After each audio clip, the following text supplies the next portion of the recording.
हमारी टीम की तरफ से आप सभी को बसंत पंचमी की हार्दिक शुभकामनाएं। मैं हूं आपके साथ लक्ष्मी ठाकुर। आइए शुरुआत करते हैं आज की बड़ी खबरों के साथ।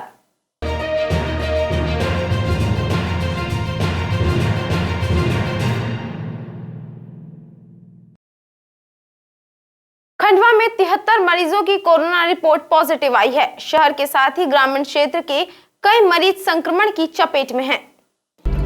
फरवरी माह के शुरुआती 4 दिनों में जहां कोरोना संक्रमितों के मिलने का आंकड़ा कम रहा, वहीं शनिवार को 50 के पार कोरोना संक्रमित मरीज मिले।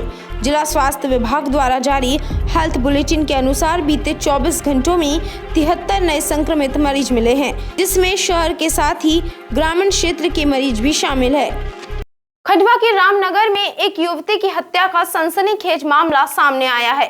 युवती की हत्या करने के पश्चात उसे घर की ही पानी की टंकी में फेंक दिया गया। प्रथम दृष्टया मामला प्रेम प्रसंग के चलते हत्या करना लग रहा है। वहीं 2 दिन पश्चात युवती की सगाई होने वाली थी। खंडवा नगर निगम में पदस्थ महिला क्लर्क की चाकू मारकर हत्या कर दी गई। मृतक का नाम रजनी मासरे है। 27 वर्ष की रजनी की लाश उसके ही घर में पानी की टंकी में मिली है। वो यहां पर किराए के मकान में रह रही थी। बताया जा रहा है कि युवती का रिश्ता तय हो चुका था। मंगलवार को उसकी सगाई होनी थी, लेकिन उससे 2 दिन पहले ही उसका मर्डर हो गया। पुलिस ने हत्या के पीछे प्रेम प्रसंग की आशंका जताई है। रजनी मासरे पुत्री जयराम मासरे रामनगर स्थित साईं मंदिर के पास किराए के मकान में रहती थी। शुक्रवार को रजनी का मोबाइल बंद था। रजनी की मां बसंती उसे देखने खंडवा आई थी।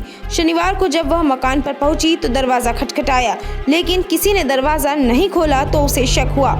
वहीं जब मां के साथ ही मकान मालिक पीछे के दरवाजे से घर में घुसे तो कमरे के अंदर खून बिखरा पड़ा था। पुलिस को सूचना दी गई। मौके पर पहुंचे पुलिसकर्मी ने दरवाजा तोड़कर अंदर तफ्तीश की। देखा गया तो पानी की टंकी पर खून के निशान थे। तलाशी में पानी की टंकी में युवती का शव मिला। घटनास्थल पर एसपी विवेक सिंह सहित आला अधिकारी पहुंचे। पुलिस के मुताबिक आरोपी ने कमरे में हत्या करने के बाद लाश को टंकी में फेंका है। बताया जा रहा है कि युवती का रिश्ता तय हो चुका था। मंगलवार को उसकी सगाई होनी थी। पुलिस को अंदेशा है कि हत्या प्रेम प्रसंग के चलते ही की गई है। पुलिस के मुताबिक 1 दिन पहले युवती की स्कूटी घर से दूर मिली थी। रिश्तेदारों ने संपर्क किया, लेकिन मोबाइल बंद आ रहा था। रजनी पहले सीधी में पदस्थ थी। अगस्त महीने में ही उसका खंडवा ट्रांसफर हुआ था। इसमें एक लड़की जो कि थाना पंधाना क्षेत्र की है, यहाँ पे नौकरी करती थी और यहीं पे रहती थी अपने अन्य एक रिलेटिव के साथ में, लड़की के साथ में। और उसके संबंध में आज गुमशुदगी जब उसके माता पिता लिखाने आए थे तो उसकी तस्दीकी जब की जाई थी यहाँ पे घर पे, तब यहाँ पे ऐसा पाया गया कि कुछ ना कुछ आपराधिक घटनाक्रम हुआ है। तो जिसके आधार पे यहाँ टीम बना के और पूरी चीज़ किया गया और उसमें जो हमें बॉडी उसकी पानी मिली है और उसके पेट और पीठ में कुछ वार हैं और हाथ पे भी कुछ वार हैं, और जिसके आधार पर प्रथम दृष्टया इसमें मर्डर का अपराध कायम पाया जा रहा है। इसमें सर कब से गायब थी, मतलब सूचना नहीं थी लड़की के विषय में? ये जो है ये कल से गायब थी और परिजन आज आए थे यहाँ पे हम लोग को, क्योंकि कल इसकी गाड़ी मिली थी, जिसके आधार पे इसको इनके परिजनों से संपर्क किया था। गाड़ी इसकी कहीं बाहर मिली थी दूर जगह पे, जिसके जो पुलिस को सूचना मिली। पुलिस ने फिर जो गाड़ी के एड्रेस से संपर्क किया गया तो उसके आधार पे परिजन आज सुबह यहाँ पे रिपोर्ट लिखाने आए थे। प्रेम संबंध अभी सारी चीज़ें विवेचना अंतर्गत है, जैसा पाया जाएगा उसके आधार। खंडवा की मोघट पुलिस ने अवैध हथियारों की तस्करी करते हुए 2 आरोपियों को गिरफ्तार किया। आरोपियों के पास से 2 पिस्टल भी जब्त की गई। जिला पुलिस अधीक्षक विवेक सिंह के द्वारा शहर में अवैध हथियार की धरपकड़ हेतु निर्देशित किया गया था, जिस हेतु पुलिस अधीक्षक विवेक सिंह के निर्देशन सीमा अलावा अतिरिक्त पुलिस अधीक्षक के मार्गदर्शन में दीपा मांझवे प्रभारी नगर पुलिस अधीक्षक खंडवा के नेतृत्व में टीम का गठन किया गया था। शुक्रवार को थाना मोघट रोड पुलिस को सूचना मिली कि 2 व्यक्ति नागचुन तरफ से खंडवा तरफ अवैध देशी पिस्टल बेचने के लिए लेकर आने वाले हैं। सूचना पर मोघट पुलिस की टीम द्वारा हवाई पट्टी के पास ग्राम नागचुन से ठाकुर सिंह पिता बराड़ सिंह उम्र 21 वर्ष निवासी सिकलीगर, सखाराम पिता गमर सिंह उम्र 26 वर्ष निवासी ग्राम पचौरी, थाना ककनार, जिला बुरहानपुर के कब्जे से एक पिस्टल, कुल 2 पिस्टल जब्त की गई तथा दोनों आरोपियों के विरुद्ध थाना मोघट रोड पर अपराध पंजीबद्ध किया गया। आरोपियों से पिस्टल लाने व बेचने के संबंध में पुलिस द्वारा पूछताछ की जा रही है। पिस्टल को लेकर कल समय पे श्रीमान पुलिस अधीक्षक महोदय के द्वारा निर्देशित किया जाता है अवैध हथियारों की धरपकड़ के संबंध में। इसी तारतम्य में कल मुखबिर के द्वारा सूचना मिली कि नागचून हवाई पट्टी के पास में 2 व्यक्ति देसी पिस्टलों की तस्करी करने के लिए खड़े हैं वहाँ, इसी पर पुलिस थाना मोघट की टीम द्वारा कार्रवाई की गई और 2 व्यक्ति जिनका नाम है ठाकुर सिंह पिता बराड़ सिंह और सखाराम पिता गमर सिंह निवासी पचौरी थाना खकना बुरहानपुर के, इनसे 2 पिस्टलें जब्त की गई हैं, जिस पर थाना मोघट रोड पर अपराध पंजीबद्ध किया।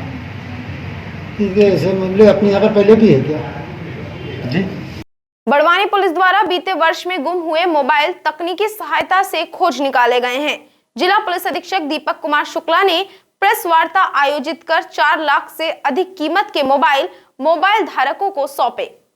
बड़वानी जिला मुख्यालय में बीते वर्ष में अलग अलग थानों में संबंधित मोबाइल धारकों के द्वारा पुलिस अधीक्षक कार्यालय में मोबाइल गुम होने की सूचना दर्ज करवाई गई थी, जिसको लेकर साइबर सेल प्रभारी रितेश खत्री एवं उनकी टीम द्वारा टेक्निकल माध्यम से गायब हुए मोबाइल खोजे गए। वहीं अलग अलग स्थानों से गुम हुए मोबाइलों के बारे में पुलिस अधीक्षक दीपक कुमार शुक्ला ने प्रेस वार्ता आयोजित कर बताया कि विगत वर्ष गुम हुए मोबाइलों को लेकर साइबर सेल प्रमुख एवं उनकी टीम द्वारा टेक्निकल माध्यम से अलग अलग कंपनी के 40 मोबाइल जो कि तकरीबन 4,44,500 रुपए के हैं ट्रेस कर खोज निकाले गए हैं। सर, साइबर टीम को सफलता मिली है सर, लगातार चोरी हुए मोबाइलों का आज वापस किया है सर, क्या है? देखिए, इसमें हमारे पास जो समय समय पे शिकायतें आती रहती हैं मोबाइल खोने की या चोरी होने की, उस पर लगातार हमारी साइबर टीम काम करती है और अभी आज हमने एक विशेष आयोजन के तहत लगभग 40 मोबाइल जो हैं वो संबंधित आवेदकों को वापस लौटाए हैं ढूंढकर। इसमें लगभग पिछले 5-6 माह में ये प्रयास हमारी जो साइबर शाखा ने किया है, उसमें हमने 40 मोबाइल ढूंढे हैं। इनकी कीमत लगभग 4.5 लाख रुपए बाजारू कीमत है और आज सभी लोगों को मोबाइल लौटाए गए हैं। सभी ने इस पर प्रसन्नता व्यक्त की है और बड़वानी पुलिस का धन्यवाद ज्ञापित किया है। सर, लगातार साइबर ठगी होती है, लोगों से क्या संदेश देना चाहते हो इसको लेकर? इसमें देखिए, मूल संदेश यही है कि अपनी जानकारी किसी के साथ साझा ना करें, आपको नुकसान नहीं होगा। हम वहीं फंस रहे हैं जहां कुछ ना कुछ हम अपना व्यक्तिगत जानकारी उससे शेयर करते हैं। अगर इतना नहीं करते हैं तो हम काफ़ी हद तक इससे बचे रह सकते हैं। सर, ये मोबाइल कहाँ से गुम हुआ है? ये मोबाइल कुछ तो हमारे अपने मध्य प्रदेश राज्य के ही हैं, कुछ हमारे पड़ोसी राज्य गुजरात और महाराष्ट्र के हैं। इसमें से एक मोबाइल तेलंगाना राज्य का भी है। तो अलग अलग जगह से हमारी टीम ने मेहनत करके इन सब। खंडवा के जायसवाल परिवार द्वारा इंसान एवं पशु के रिश्ते की एक अलग ही मिसाल पेश की गई है। पालतू कुत्ते की मृत्यु के बाद परिवारजनों ने समाधि बनाकर उसे अपनी यादों में बसाए रखा है। समाज में इंसान और इंसानों के बीच बढ़ते मतभेदों के बीच इंसान और पशुओं के अद्भुत रिश्ते को बताने वाली यह खबर हमारे शहर से है। खंडवा में पिछले 16 साल से परिवार के सदस्य और माता पिता के बेटे के समान रह रहा एक डॉगी जब इस दुनिया से रुखसत हुआ तो परिजनों ने घर के अंदर ही उसकी समाधि बना दी। परिवार का हर सदस्य सुबह शाम अपने इस सदस्य को न केवल भोग लगाता बल्कि उसकी समाधि के पास बैठकर उसकी यादों को ताजा करता। उनके लिए यह डॉगी नहीं बल्कि परिवार का एक अहम सदस्य था जो अब इस दुनिया में न होते हुए भी उनके आसपास मौजूद है। यह है खंडवा का जायसवाल परिवार। इस परिवार में कुल 4 सदस्य हैं। परिवार के मुखिया रवि जायसवाल व्यवसायी हैं, पत्नी शासकीय टीचर, एक बेटा इंजीनियर एवं दूसरी बेटी डॉक्टर। उनका कहना है कि टफी हमारे लिए कोई जानवर नहीं था बल्कि हमारे घर का एक सदस्य था। भले ही वह बोलता नहीं था लेकिन उसकी भावनाओं से वह सब कुछ अभिव्यक्त कर देता था। यही कारण है कि वह आज हमारे पास न होते हुए भी हमारे आसपास ही जिंदा है। जुड़ाव तो भैया मेरा बच्चे के समान रहा उसके प्रति। जैसे मेरे एक बेटा बिटिया हैं, उसे ही मैं इसको अपना बेटा ही समझता था। और 16 साल जिस तरह से इन्होंने हमारे साथ व्यतीत किया उसकी तो कल्पना भी नहीं की जा सकती। के बाद जब इसका शरीर देवलोकगमन हुआ उसके बाद हमने इसकी पूरी हिंदू रीति रिवाज से पहले दिन से 13वें दिन तक जिस तरह से संस्कार होते हैं उस तरह से संस्कार किया। और फिर मेरा बेटा ओंकारेश्वर में ले जाके उसको पिंडदान करते हुए बाल तक दिए और हमने पूरे 13 दिन संस्कार से उसका पूरा करा। हम लोग एक पारिवारिक सदस्य था और हम उसको विदा होते नहीं देखना चाहते थे, मगर चूंकि ईश्वर की ऐसी वो थी कि उसको जाना ही पड़ा। तो हमने घर में ही अपने घर के आंगन में एक समाधि उसकी बनाई। हम चारों बच्चों और उनके परिवार के से सदस्यों के एक ये फीलिंग, तो ये समझ लो 24 घंटे हमको उसकी कमी तो अखर रही है, मगर उसके बावजूद भी हमने जब इसको आंगन में ये शिफ्ट करा तो हमको लगता है कि हमारा टफ़ी हमारे पास है और हम इसको रोज़ सुबह शाम इसके स्वागत के साथ माला वगैरह अर्पण करते हैं, अगरबत्ती और दिया जलाते हैं। इसके उसमें मनपसंद जो भी भोजन रहता है डेली हम इसको अपना प्रसादी ग्रहण करवाते हैं। ये बच्चा जो हमारा था टफ़ी हम बोलेंगे इसको, बहुत हमारे लिए एकदम। अभी तो एक एल्बम बनाएंगे, वीडियो इकट्ठे कर लिए और घर में भी हमने उसके प्रतीक स्वरूप एक समाधि बनाई है जिस पे हम दोनों टाइम उसके पसंद का ही भोजन रखते हैं। और जैसे घर के सदस्यों को, बुजुर्गों को जो नहीं है उनके लिए जो भोग लगाते हैं वैसे ही भोग भी लगाते हैं। वैसे ही अभी भी ये सोचते हैं कि हमारे बीच ही है। मोगढ़ थाना क्षेत्र के अंतर्गत आने वाले शिक्षक नगर में शराब के नशे में युवक ने सड़क पर हंगामा करते हुए लोडिंग वाहन के कांच फोड़ दिए। शराब के लिए पैसे न देने पर शराबी युवक ने क्षेत्र में बवाल मचाया। खंडवा के शिक्षक नगर के पास नशे में धुत युवक ने लोडिंग वाहन के कांच तोड़ दिए। बताया जा रहा है कि युवक द्वारा शराब पीने के लिए लोगों से पैसे मांगे जा रहे थे। इसी दौरान युवक ने सड़क से गुजर रहे लोडिंग ऑटो को रोका और ऑटो चालक से पैसों की मांग करने लगा। जब चालक ने पैसे नहीं दिए तो नशेड़ी ने पत्थर से लोडिंग वाहन के कांच तोड़ दिए। हरदा निवासी सुप्रीम कोर्ट के अधिवक्ता ने बैतूल जिले के 39 बंधक मजदूरों को कर्नाटक से छुड़वाया। 15 दिन पूर्व ही हरदा जिले के 17 मजदूरों को सुप्रीम कोर्ट के अधिवक्ता विक्रांत कुमरे ने कर्नाटक से मुक्त करवाया था और आज पुनः इसी तरह की घटना घटित हुई है।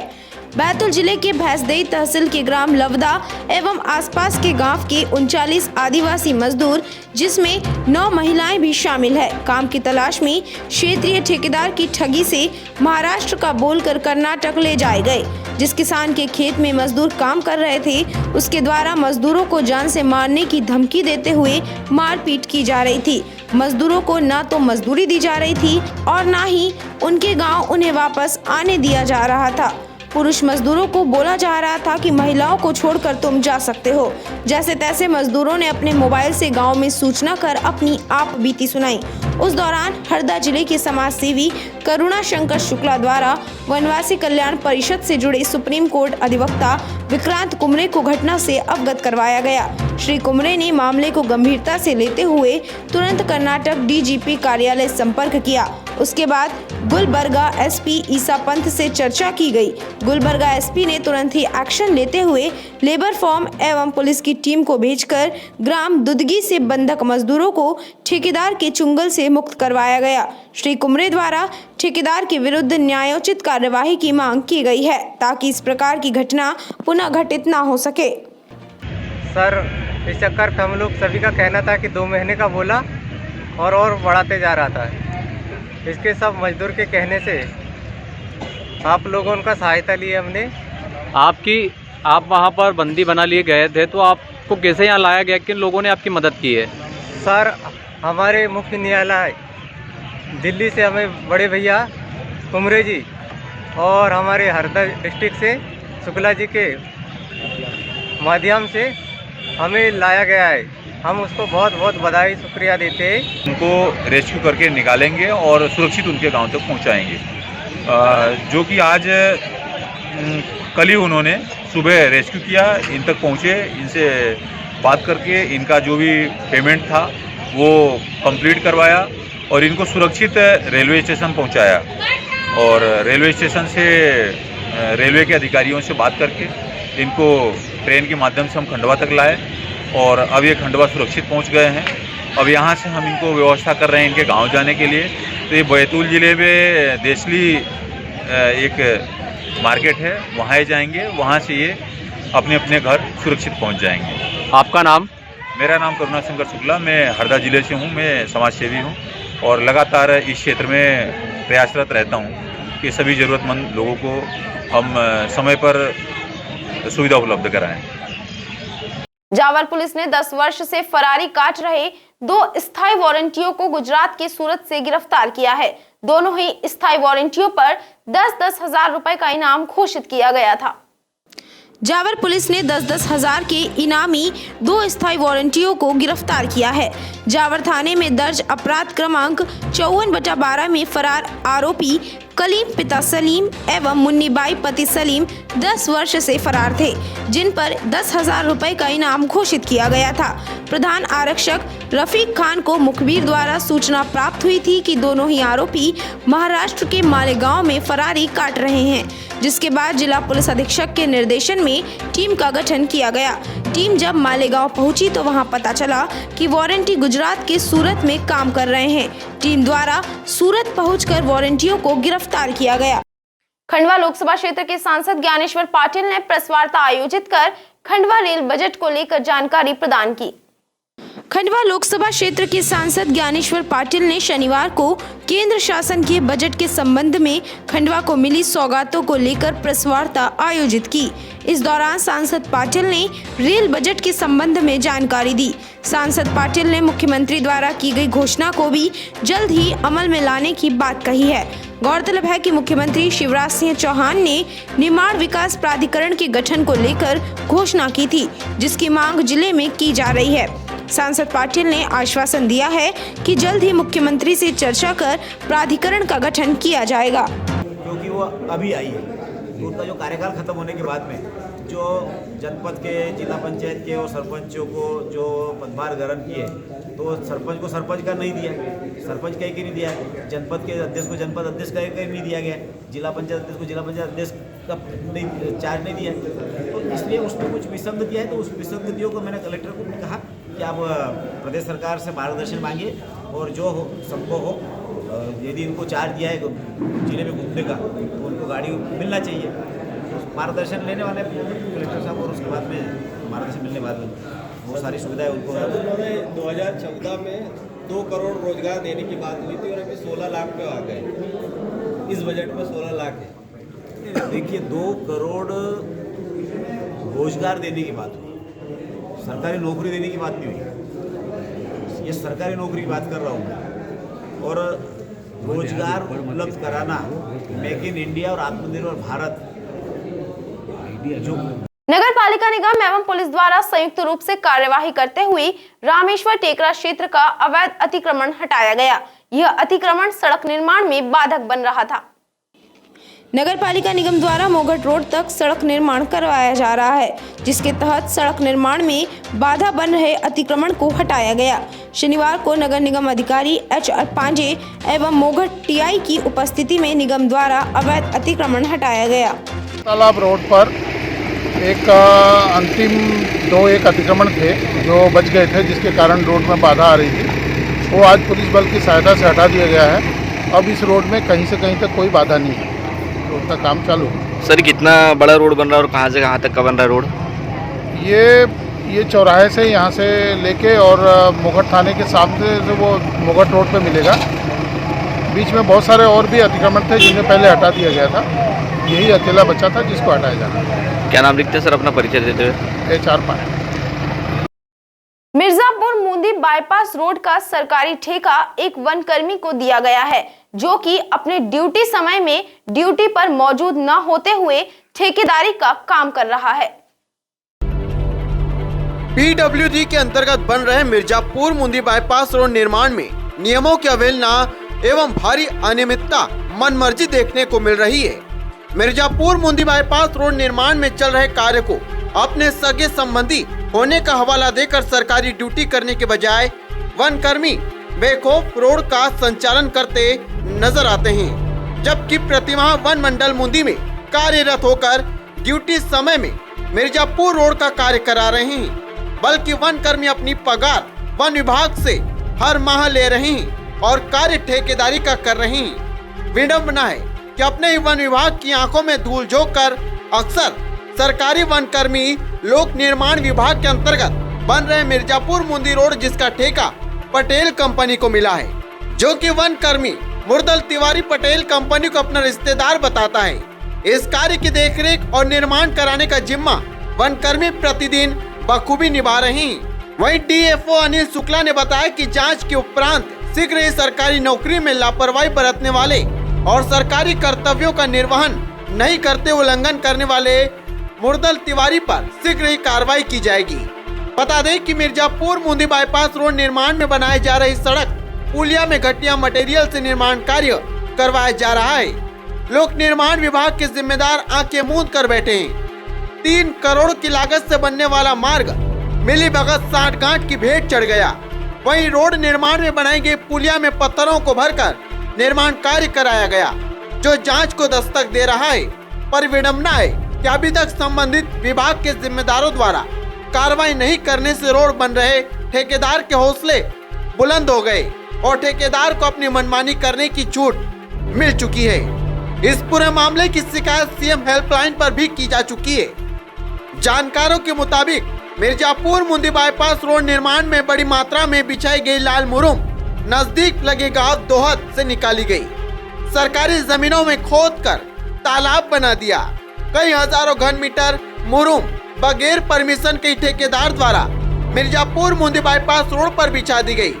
इस मामले में भी आज दिनांक तक संबंधित खनिज विभाग में कोई कार्रवाई नहीं की जा सकी। अब देखना यह होगा कि मामला सामने आने के बाद उच्च अधिकारी इस मामले की जांच करवाते हैं या फिर ऐसे इस मामले को अधर में लटका दिया जाएगा। News India TV 9 bureau report. शहर के एकमात्र महालक्ष्मी मंदिर में माघी नवरात्रि उत्सव मनाया जा रहा है। बसंत पंचमी के अवसर पर मां लक्ष्मी के चरणों में 1000 कमल अर्पित किए गए। लाल चौकी स्थित महालक्ष्मी मंदिर में गुप्त नवरात्रि के तारतम्य में माघी नवरात्र उत्सव लक्षार्जन पूजन का आयोजन किया जा रहा है। 2 फरवरी से शुरू हुआ यह पूजन 11 फरवरी तक जारी रहेगा। शनिवार को बसंत पंचमी के अवसर पर 1000 कमल के पुष्प माता के चरणों में अर्पित किए गए एवं मां सरस्वती से अच्छी बुद्धि व वाणी की प्राप्ति की कामना की गई। जी का अर्चन जो है वो पूर्ण हो चुका है। भगवती सरस्वती का 1000 नामों द्वारा पेन द्वारा एक नाम से एक अर्चन किया जाएगा और 1000 पेन भगवती को अर्पण किए जाएगा। क्या खास है आज के दिन? आज भगवती सरस्वती जो है आज उनका जो है उनका पूजन किया जाएगा और एक पेन से उनका अर्चन किया जाएगा 1000 नाम से।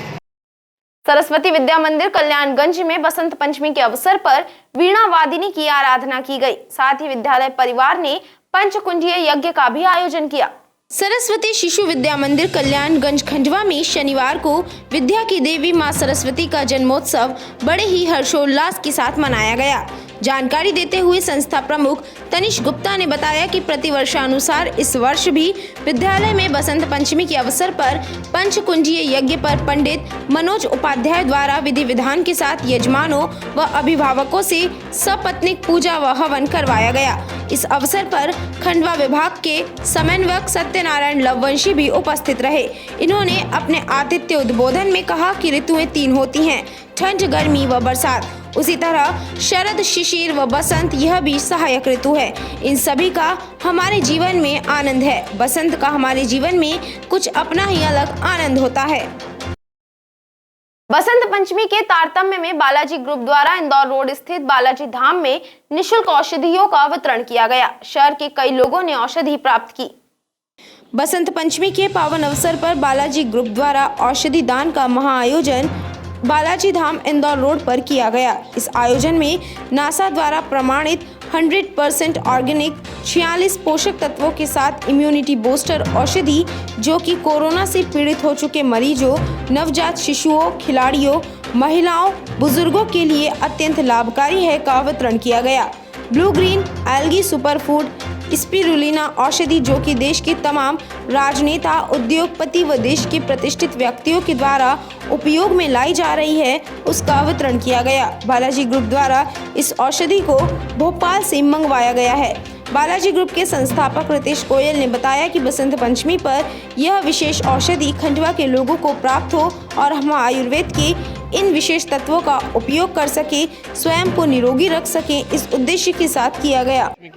ये एक काई से बनने वाली दवाई है जो कि बहुत ही उपयोगी, इसके बारे में हमारे डॉक्टर साहब जो है वो आपको जानकारी देंगे पूरी की क्या क्या इसकी खासियतें थी।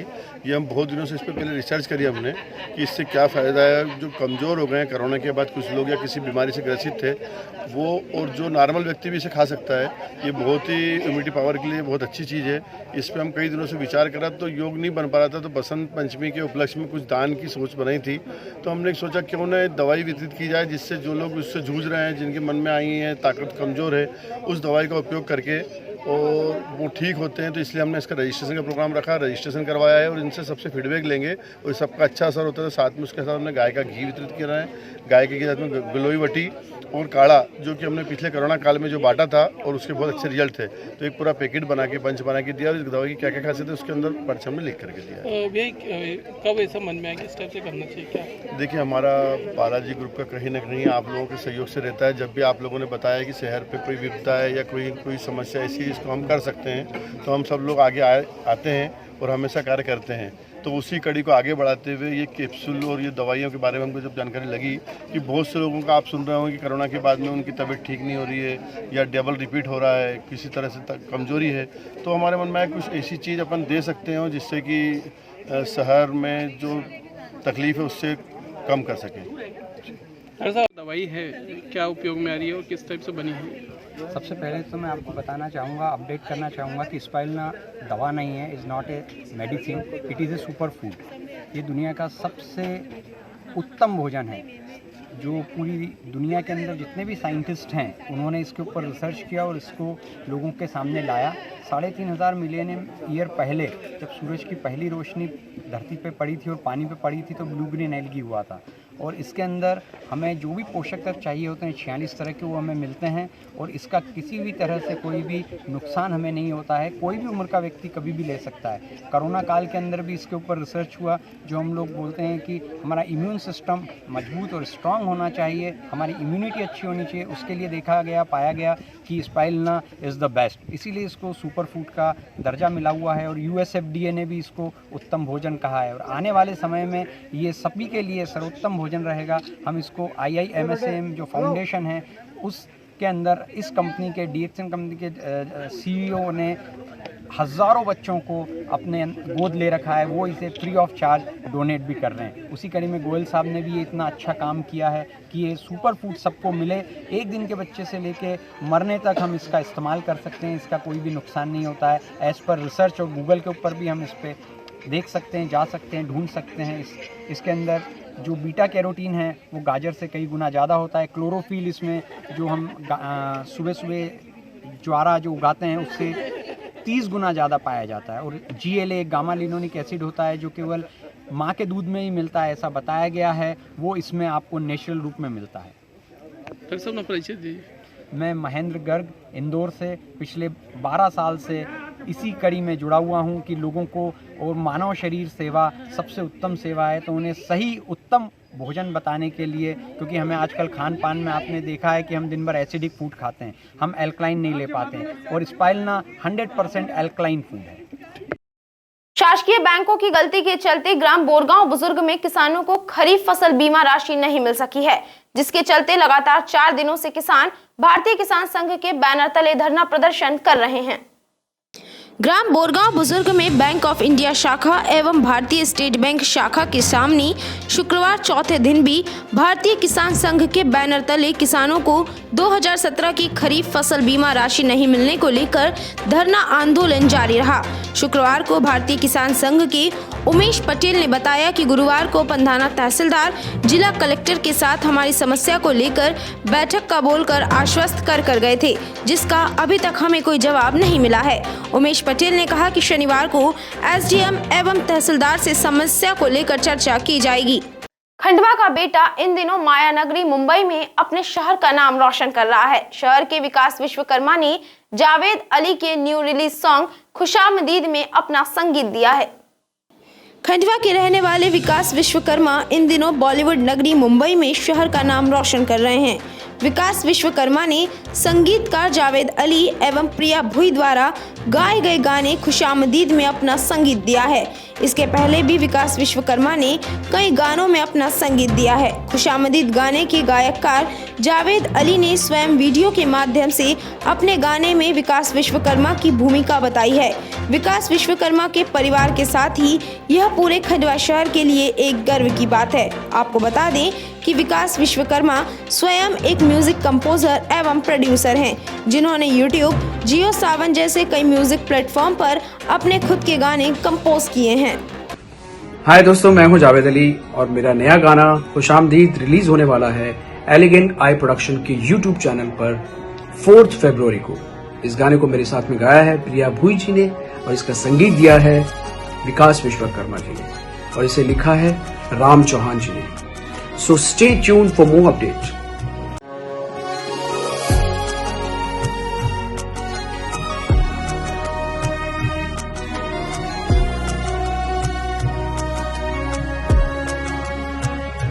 खुशामदीद लगे अजीज तेरे करीब मैं हुआ।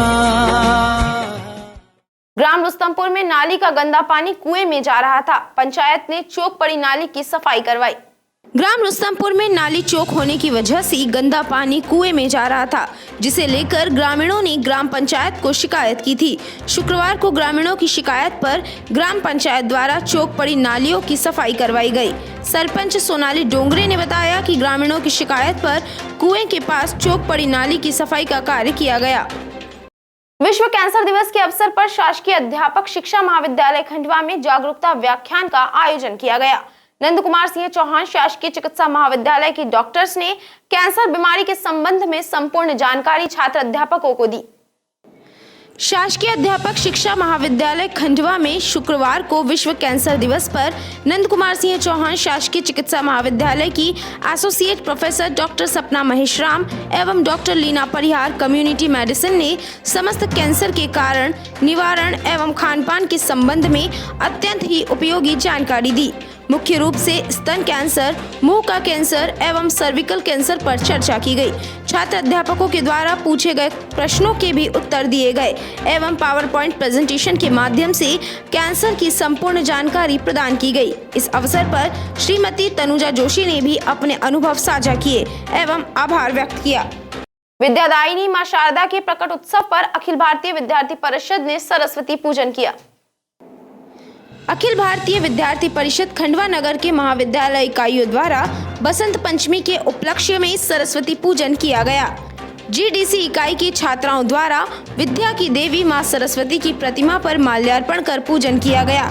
इसी तरह एसएन कॉलेज इकाई द्वारा महा सरस्वती पूजन किया गया, जिसमें मुख्य अतिथि के रूप में जिला एसएफडी प्रमुख शुभम निकुम एवं नगर मंत्री हर्ष वर्मा द्वारा मां सरस्वती का पूजा अर्चन किया गया। सिंगाजी ताप परियोजना की चारों इकाइयों से 2520 मेगावाट बिजली का उत्पादन कार्य शुरू किया गया। सिंगाजी ताप परियोजना ने इतिहास रचा है। सिंगाजी ताप परियोजना की चारों इकाइयों के द्वारा 2520 मेगावाट बिजली का उत्पादन शुरू कर दिया गया है। शुक्रवार को पहली बार चारों इकाइयों से 2520 मेगावाट विद्युत का उत्पादन किया गया। इस दौरान एमडी मंजीत सिंह ने सिंगाजी ताप परियोजना के मुख्य अभियंता AK शर्मा सहित अधिकारियों को बधाई दी। ग्राम सारोला में CSCVLE ने प्रधानमंत्री उज्ज्वला योजना के तहत गैस सिलेंडर हितग्राही महिलाओं को वितरित किए। ग्राम पंचायत सारोला में ऑनलाइन सर्विस पर CSCVLE साबिर खान द्वारा प्रधानमंत्री उज्ज्वला योजना के अंतर्गत पात्र महिला हितग्राहियों को निःशुल्क गैस सिलेंडर सेट का वितरण किया गया। पात्र महिला हितग्राहियों को गैस सिलेंडर सेट वितरण के दौरान ग्राम पंचायत की सरपंच लक्ष्मीबाई सोलंकी, सहायक सचिव सुनील सोलंकी व अन्य ग्रामीण जन उपस्थित रहे। आज के अंक में बस इतना ही। मैं लक्ष्मी ठाकुर जल्दी हाजिर होंगी नई खबरों के साथ। तब तक के लिए नमस्कार। जय हिंद, जय भारत।